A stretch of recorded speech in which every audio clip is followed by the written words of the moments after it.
Hola, mi gente. Welcome to 3 o'clock with SOC. Give me a moment to invite our Spanish-speaking guest. Bienvenido y gracias por ver 3 o'clock con SOC. Si quieres acceso al programa en español, por favor, marque ese número que aparece en la pantalla, cuál es 646-749-3122. Cuando le contesta su llamada, marque 779-328-221. Thank you, everyone. We appreciate you joining us today for our Friday show. Just so you know, we do have simultaneous translation available in Spanish. Our number we just shared with you, we'll also have that in the comments. There is always links to recorded English and Spanish versions of every episode that we have for 3 o'clock with SOC. You can find those on our Facebook page and also on our YouTube channel. I'm Andrea Rodriguez. I'm the Leadership Coordinator for Southside Organizing Center. With me today in our forum team, we have Gabe Charles, who's doing production for us today. She's also our Civic Engagement Manager. We also have Travis Hope. He'll be helping us out in the comments, and he's a community organizer for SOC. And then later on, Marlene, we don't have her for guest support, but she will be giving us a live update as our public health coordinator. Even though we're here, obviously working at home right now, we want to know that SOC has been with you throughout this pandemic. We're with you every day. Even though we can't be with you in person like we hope to, you can always reach us either through our Facebook page, our Instagram channel. We have LinkedIn as well.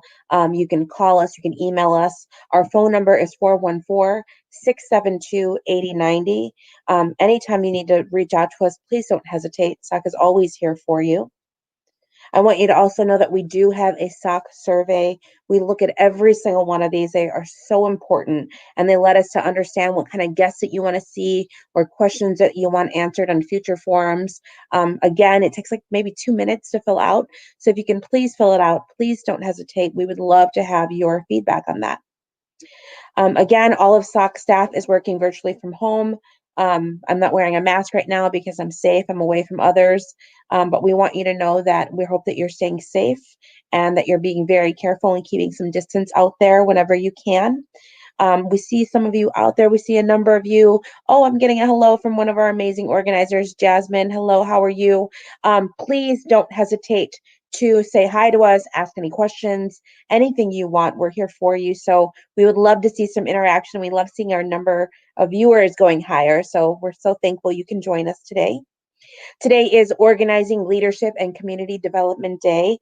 We do have an encore presentation, and we're going to have today for our featured guest, Samantha Sanchez. She's a Communication and Fund Development Manager at CORE-El-Centro. She's also a yoga instructor, and she's going to be leading us through a 5-minute meditation. And I think we can all agree it's been a very stressful week. So ending it right now with a little bit of centering and meditation, I think can be very, very powerful for all of us. Really quick, want you to know about what's coming up next week. On Monday, we're going to have a very important civic engagement update with Gabe Charles. A lot of things have been happening right now. I'm sure she's going to give us some insight on what we can expect, especially as we get closer to January 20th was Inauguration Day. So I'm excited to see that update. On Tuesday, we're going to actually have it looks like a programming instructor from CORE-El-Centro. I'm not sure exactly which person, but I'm sure it's going to be a great episode right now, and that'll be our youth day as well. On Wednesday, we'll have Pedro Hernandez. He's an attorney with Centro Legal. And then on Thursday, Maria Barker, Director of Latino OAX Programming for Planned Parenthood, will be joining us. And then on Friday, we're hoping that we get a tax payment update, as there's been a lot of changes with COVID-19 we want to make sure everyone is aware of. I don't have any critical updates right now, but we're going to go ahead and add on our encore presentation. It's going to be, again, a 5-minute meditation with Samantha Sanchez, who is a Communication and Fund Development Manager and also a yoga instructor at CORE-El-Centro.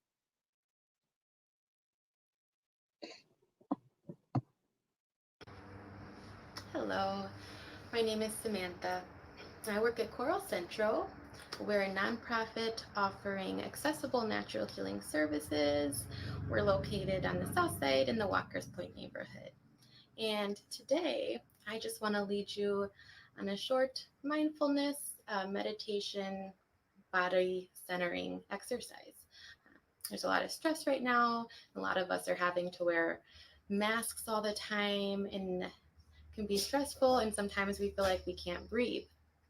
So I hope that this exercise is something that you find accessible and helpful to center. So you can begin by just finding a comfortable position, either sitting or standing, if that's right for you, maybe laying down. And just begin to become aware of your breath, not judging it or trying to change it, just greeting it, becoming aware of it. And if you're in a position where you can, I will invite you to bring your hands out in front of you, palms down, and bring them right underneath your ribs, right here. And just do this for a few breaths if it feels good. This can kind of help to open up the lungs, get things open in the chest area. Maybe taking a few breaths like that. And when you're ready, just releasing that. And if it feels good, I invite you to close your eyes. If not, maybe just lowering your gaze. And I'm just going to lead you on a body scan. So begin to become aware of your feet, your left foot, sending your awareness and breath there, all the way up the left leg. Then your right foot, all the way up your right leg. Checking in. Now bringing your breath and awareness to your hips, tailbone, lower belly, upper belly, chest, heart. Now bring your breath and awareness to your low back,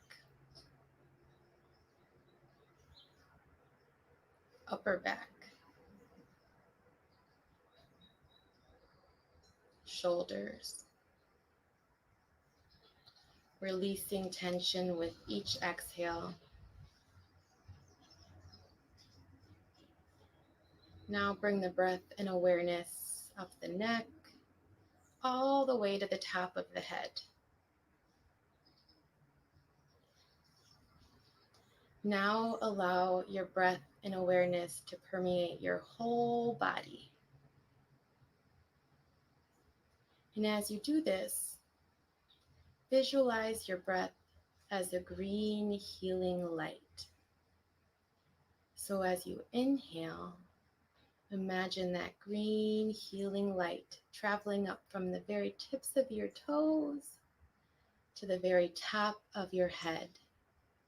And as you exhale, that green healing light flowing down your body.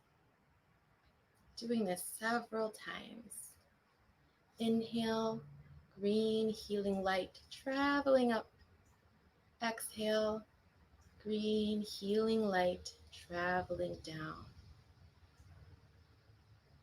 And as that green light travels down on the exhale, release.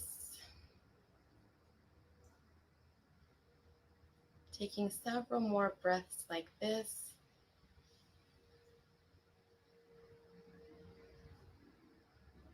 Releasing. And as you're ready, begin to flutter the eyes open if they were closed, or slowly raise your gaze.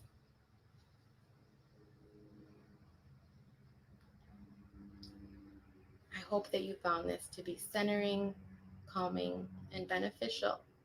And know that you can check in with your body and your breath at any time. Thank you.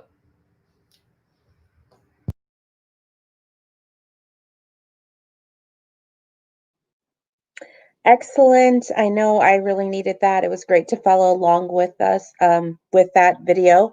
I hope some of our great guests were able to join that, or I'm sorry, our audience. I'm going to say hi to some of the audience now. Isaiah, hello. Leroy, hello. Angel, hello. Ariana, hello. We love hearing from all of you. It's so great. Those are a lot of our great youth organizers that we have, and it's great to see some of you interacting. So please don't hesitate to say hello or ask questions. We love hearing from you. Next, we're going to go and have a coronavirus update with Marlene Zoran. Hello. Hi, everyone. So, I'm going to talk about the current COVID-19 numbers today. So give me a second to share my screen.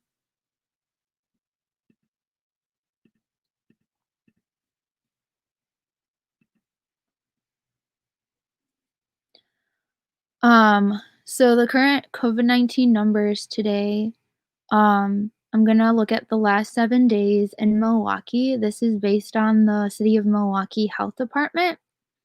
So I'm gonna look at the main zip codes that we usually look at, which is the 53215 and the 53204. So the 53215 zip codes, we currently have 160 new cases from them in the past 7 days. And currently in that zip code, they're the highest number of individuals with COVID. I believe this is within the entire Milwaukee. We have 481 from the white community, with the highest rate right now, and then the Black or African American community has 361, and the Hispanic or Latino or X community has 312 total cases. The Asian community has 105, and then 72 are unknown, and 38 chose to claim other. Those that are 15 to 24 are at a 241 total cases. And then those that are 25 to 34 currently have the highest number of cases within Milwaukee. The second highest would be the 15 to 24-year-olds, and then the third highest is the 35 to 44 years old. We currently have 43 individuals that are hospitalized. 599 are not hospitalized, but they are positive for COVID, and 736 are unknown. So there's currently 1,378 total cases, positive cases in Milwaukee, and then 504 total deaths. So that being said, I'm going to show you how much this is. The 53204 zip code has 112 total cases since the beginning of the pandemic. If I zoom out, you'll see how based on the Milwaukee map, the 53215 zip code is still the highest. So the highest is 160 cases per population number. So it's usually per 100,000. And then this is 6. So that's the lowest number of COVID-19 cases we can have per 100,000 to put us in a good place with COVID-19 cases. So if you can see here, the 53215 zip code is still the highest. The 53204 zip code, it comes in second within the Milwaukee County area at 112 cases. But then third, now we see the 53221 zip code has actually increased, and it's now in yellow. So it's at 90 cases in the past 7 days.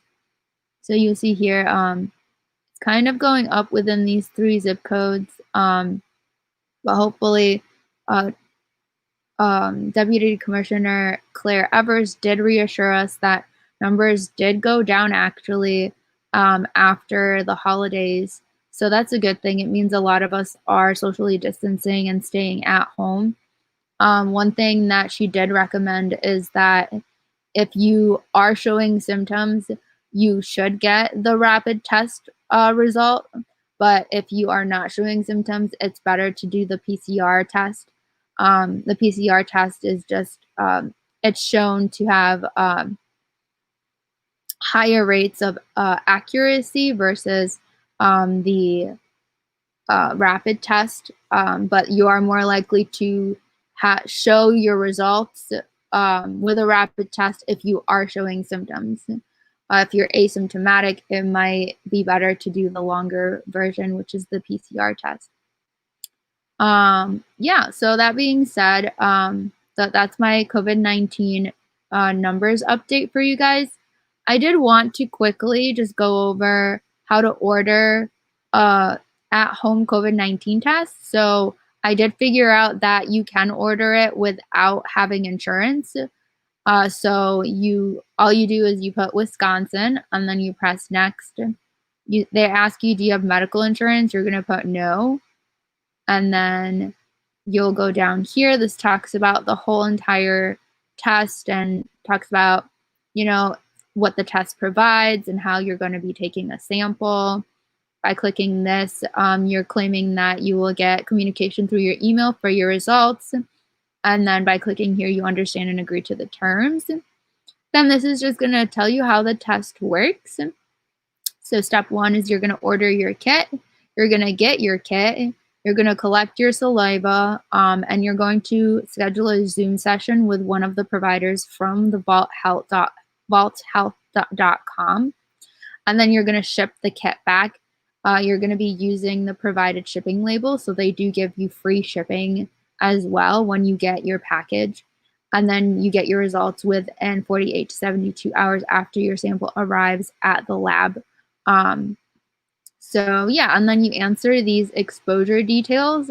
And once you get to the last part, you'll put in your address and then they'll ship it right to you for free.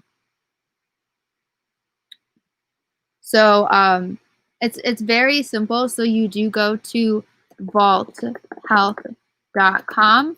You do not need insurance to order your at-home testing kit. This is beneficial for individuals that don't have access to transportation right now and want to know if they were exposed to COVID-19 or not.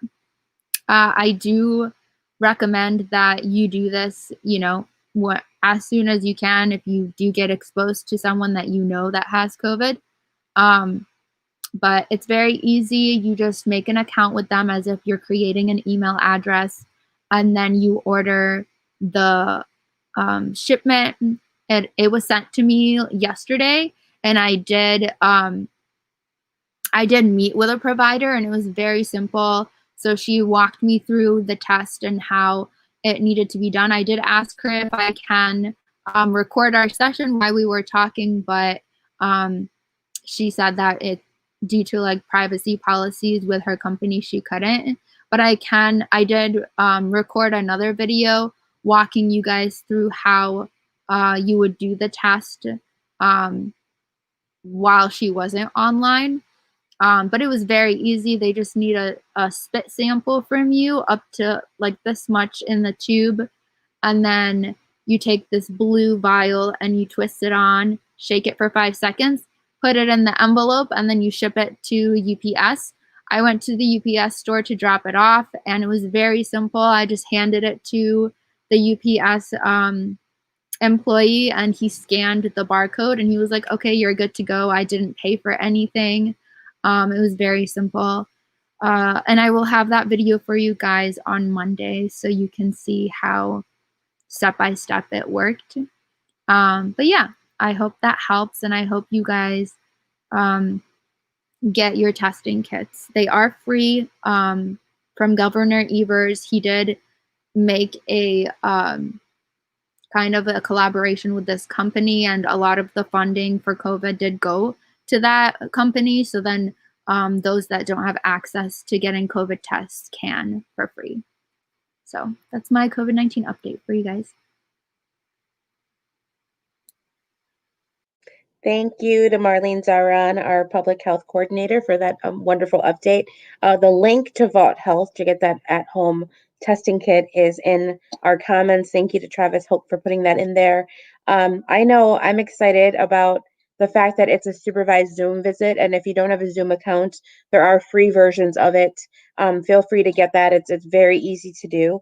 But yeah, I'm glad more people are getting tested, and it's been about 10 months since we've had, we've been dealing with the pandemic in Milwaukee, and 53215, my zip code as well, has been at high numbers this entire time. So please ask your loved ones, are you getting tested? And make sure that you're socially distancing as much as possible. It's really, really important. Up next, we're going to have a civic engagement update with Gabe Charles. Hey everybody, happy Friday. I just want to give you all an update about the investigations that are happening regarding the attack on the Capitol that happened on Wednesday. And U.S. Capitol Police announced that late last night, an officer who was injured during Wednesday's attack has died from his injuries. And 56 other officers were injured, attacked with things like metal pipes, chemical irritants, and other weapons, according to Capitol Police. And then, according to NPR, there are at least 50 criminal cases against pro-Trump extremists who engaged in the attack. 15 of those cases have been filed on the federal level against people who were accused of illegally entering the Capitol, possessing a firearm, or stealing congressional property, like electronic files or things from people's offices that they broke into. And I think it's important to note that also, according to NPR, this violence at the Capitol had been planned for weeks on different far-right websites, and then especially blew up after Trump tweeted on December 19th saying, "Big protest in D.C. on January 6th. Be there, will be wild." So those are the main updates I have for you on the investigation that's going on for this attack. I'm sure a lot more will be coming out over the weekend and as developments are made in the investigation. So just wanted to provide all of that with you. I know it's still heavy on a lot of people's minds. But I will be back with you on Monday for Civic Day, and we'll definitely touch base about what's happening.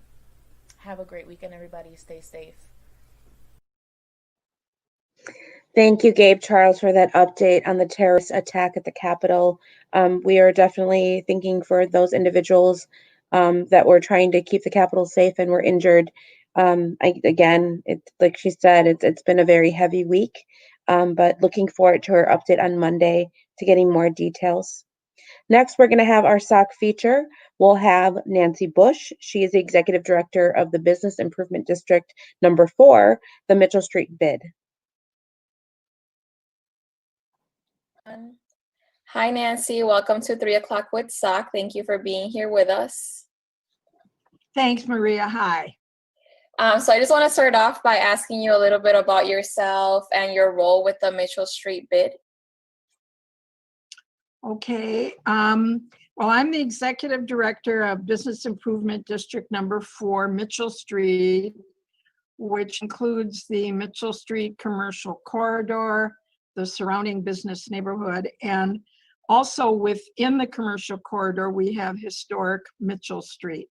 And I've been here about 12 years, and I'm a staff of 1 and oversee the administration of the board and the office and many other activities, Maria. Can you tell us a little bit more about like any adjustments that you've had to make? I'm sure you have had to because of the pandemic with the bid. Well, in that I'm a staff of 1 and the only one in the office until maybe last month. I did not close our office. I maintained it right at the beginning of the pandemic and since. The changes, if you will, that we might have made really, involved the businesses here in the commercial district. Many of them were deemed non-essential at the beginning of the lockdown, the end of March and into April, throughout May.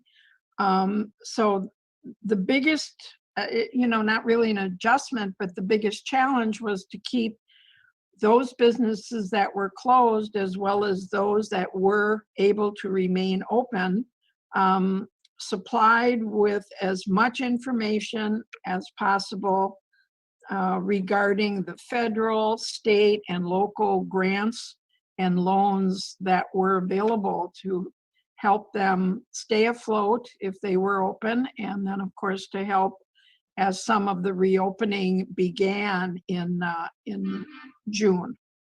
Not adjustments, just a whole different board of challenges for everyone, including this office and our businesses.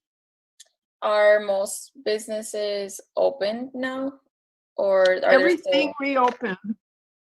I'm sorry, Maria. No, go ahead. Everything reopened. We did lose 2 businesses that did not reopen. One due to the pandemic and the length of time it was closed, and the other for another reason. But nevertheless, we did lose 2 businesses. Otherwise, they all reopened. And in June, to kind of help everybody know that Mitchell Street and its businesses were all reopened, we did a PR and advertising campaign, including a digital billboard, lots of media, and lots of print to try and re-energize businesses here, and letting everybody know that Mitchell Street was alive and open and doing well through the process and the beginning of the comeback, so to speak. Do you guys still have that information like on your website where we can see what businesses are open? Oh, I have on our Facebook, all of our businesses. We have over 100 businesses here in our district. So they're all open as they have been. The 7 restaurants in our bid district, and then there are several that surround the district, never did close. They did continue with carry out and delivery. But everything has reopened. The dollar stores, some of the boutiques, the clothing stores. Really, the street is, and the district is what it was before the lockdown and before the pandemic. Not much has really changed, except the goal is to continue to create and re-energize the area. Okay, perfect. Do you guys have any upcoming events or projects in progress? Well, we had to cancel our 2 summer events. They were outdoor public art and music events. We had to cancel our annual open house and resource day in September, and we've canceled our holiday kickoff event here in later this month. We still have all of the decorations that are going up. We have our window decorating contest, which is in its 9th year of all the retail and services here on the street. And at this point, we won't be really scheduling any events for 2021 until after the first of the year, at which time we hope to reschedule certainly the 2 art events that we had lined up for earlier this year, for this past summer.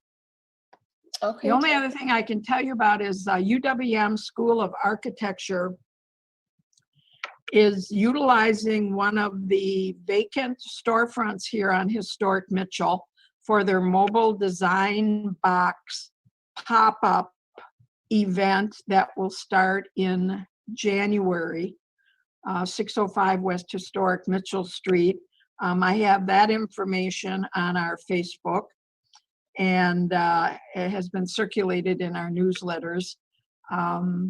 That's something that the UWM students are working on, but it hasn't opened yet. The date is sometime in January. So that's an event. And I think it's going to be able to go on, Maria, as it was scheduled. I'm not sure because it's an indoor, of course, art pop-up. So I can't give you too much more information about it at this time. But you said all of this information is on your Facebook page, correct? On the Facebook page. Correct. Which brings me to my last question is, how can we get in contact and get all of that information on the businesses on Mitchell Street? Well, our website is mitchellstreet.com. Our Facebook is historicmitchellstreet.com. That's where I try to keep as much up to date as we can. And then you mentioned having a newsletter. How do we sign up for that? I do send it to SOC. It's for our commercial property owners and businesses, and I do send it to SOC. Oh, okay, but it's not for like residents or anything like that? No, it's for the property owners, the commercial property owners. That is why a bid exists. So we're here to service and work with and help existing commercial property owners and businesses and services in our district, and potential property purchasers and businesses. I work with commercial real estate developers. We focus on the business. We're surrounded by a neighborhood and we're available to them for help or whatever they might need. But the focus of a bid district is the commercial side of it and the property owners. Okay, perfect. So we can get in contact through either the website or the Facebook page. Yes, or my office. I'm here Monday through Friday from 10 till 7 or 8 in the evening. I'm here half a day on Saturday. I can our phone, email. So there's many ways for anybody to get in contact with me and our office. Okay, perfect. We'll make sure to share that information on our comment section then once this airs on Facebook. But is there anything else, any last comments or anything you'd like to share with us before we end? Well, I think the important thing is, and we're trying to practice that here in our district, is everybody's safety and wellness. And then number two, the economy, which certainly has affected this small business district, as it has most of the other 30 business districts in the city of Milwaukee. And it's a challenge, and it's a survival challenge for everybody. So anyone who knows Mitchell Street and knows the shops that we have and the stores and the services and the banks, don't give up on Mitchell Street. Continue to shop here and visit our area. For sure. Thank you so much, Nancy, for being here with us. It's a pleasure, and I appreciate it, Maria. Thank you. Yeah, no problem. Thank you to Maria Perea, our community organizer, for that wonderful interview with Nancy Bush from the Mitchell Street bid. I know Mitchell Street is a street that I definitely shop at least once a week. I grew up going to Goldman's there with my grandmother, and very, very special, and a lot of shops that I love to get some yummy things from. So please make sure you're stopping by and checking those out. Also, in the comments, Travis put in the Facebook page link as well. I'm sure you'll find some info on the art pop-up. I'm hoping is still on board for right now, January, to go on. I know I'm personally going to look that up and see to make sure that there's some social distancing ways to go and check that out still. Let's see. Up next, we're going to go ahead and have a promo for our SOC survey. Has this live forum been informative and useful to you? What part of the forum could be improved or changed to make it better? Please take a quick survey that's located in the comments section so that we can keep 3 o'clock with SOC going for residents. Thank you for tuning in. Another episode has come to a close. We're so thankful to be here with all of you. We look forward to seeing a lot of you next week. We have a lot of great guests coming up. On Monday, we'll have a very important civic update with Gabe Charles. Tuesday will be our youth programming day. We'll also have someone from CORE-El-Centro joining us. On Wednesday, Pedro Hernandez, an attorney, will be joining us once again to give us an update on services and eviction information due to COVID.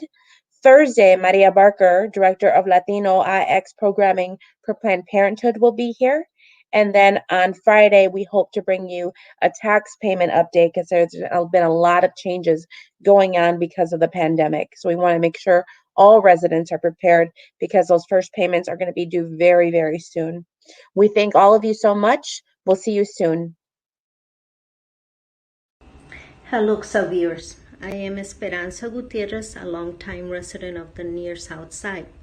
We would like to thank everyone for supporting our 3 o'clock with SOC live show and for completing our SOC survey. In addition to thanking our residents for tuning in and sharing our show, we would also like to thank the following sponsors: Wisconsin Voices, Community Development Block Grant, Neo Philanthropy State Infrastructural Fund, the Movement Voter Project, the Catholic Campaign for Human Development, the Silber Foundation, City of Milwaukee Office of Violence Prevention, the Tithe Foundation, the City of Milwaukee Promise Zone, and all the faithful individuals who support SOC through their personal donations. Thank you. Gracias.